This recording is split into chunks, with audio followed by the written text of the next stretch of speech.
Hey everybody, I made this vlog for John Jones III, is a friend of mine in Oakland who regularly posts primarily on Facebook, and he asked the question, why is it that, and I'm going to basically foreshorten it, Oakland has this gigantic demand for affordable housing units, and yet we build 18,000 market rate housing units versus 2,000 affordable housing units, and everywhere you go in the city, there are many thousands of people who want affordable housing units, and yet these market rate units sit at rents, studios, of between $2,700 a month and $8,000 a month. And he wants to know why this is happening. And John, the reason why this is happening is severalfold. I'm going to make it really easy. First of all, we allowed California redevelopment law to be taken away. California Governor Jerry Brown took that away in 2011 under the idea that the state of California was going to save $1 billion, even though the California Finance Association said that would not be the case. That redevelopment could be saved, and the state could still realize a budget surplus of at least $1 billion. But Governor Brown pressed on anyway. And what happened was that, for those of you who don't understand what redevelopment is, or maybe have unusual or incorrect ideas about it or both, all redevelopment law allowed was for a city or a county or an unincorporated area in California to draw a boundary around an area that it considered to be blighted and in need of development or housing of some type, and use what's called tax increment financing to build up a redevelopment fund, a redevelopment revenue fund. Out of that redevelopment revenue fund, however, for every project area in California, there had to be what was called a 20% set aside specifically for affordable housing. That was written in the law, baked into law.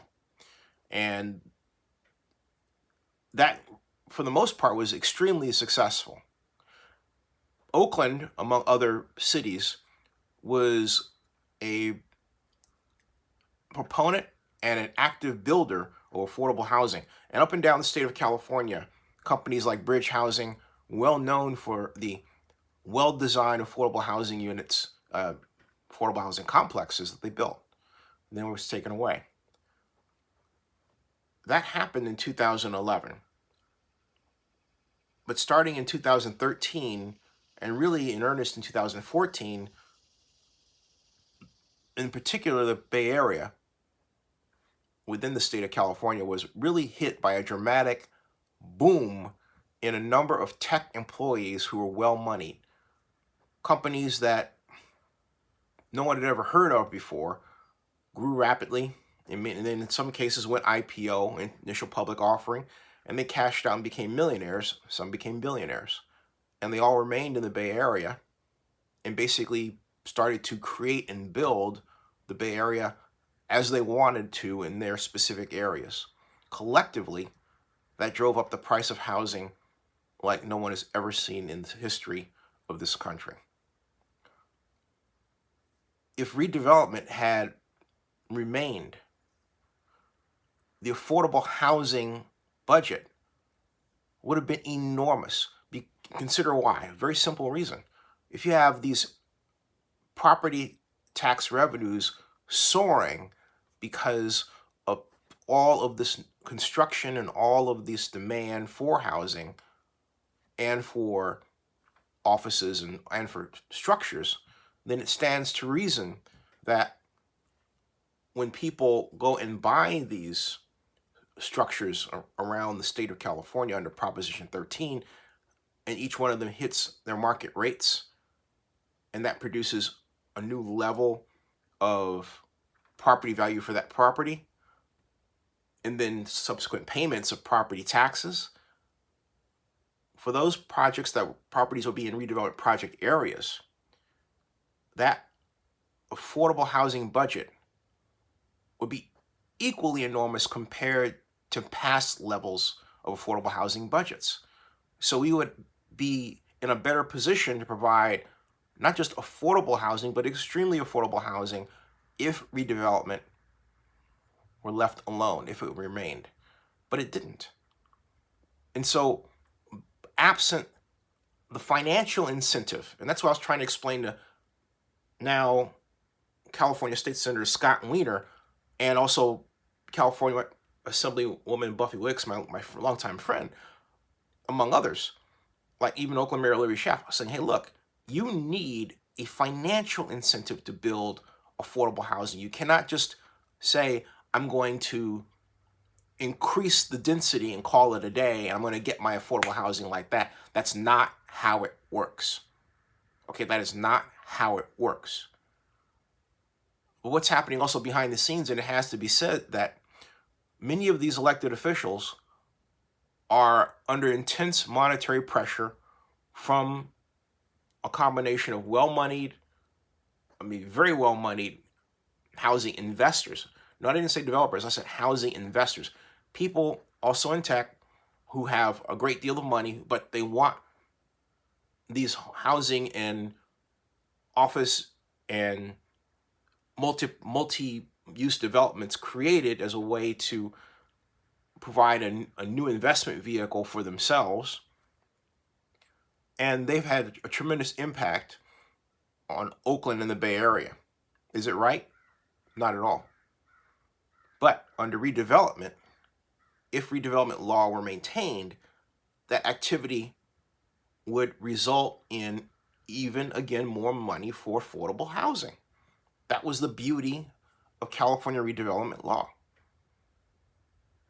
Something else that's happened along the timeline that I explained to you, and that's this. We don't have this great number of well-paying jobs that are low skill. We've had to artificially prop up these positions in terms of their ability to pay by way of minimum wage laws.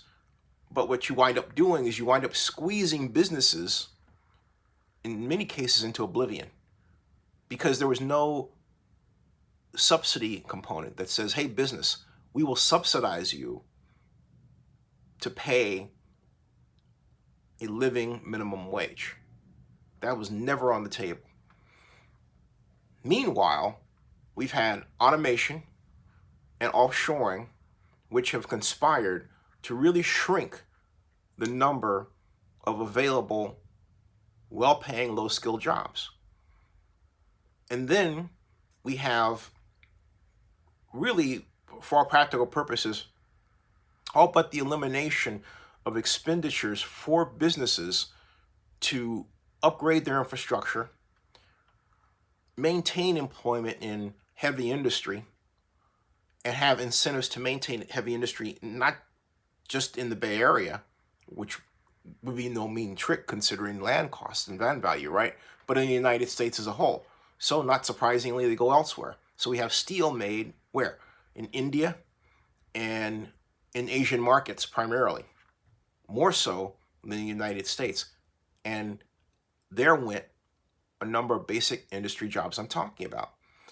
But hey, Oakland elected officials, like my friend Keith Carson and among others, would always say, hey, look, retrain. So at one point we had in Oakland 120 job retraining nonprofits.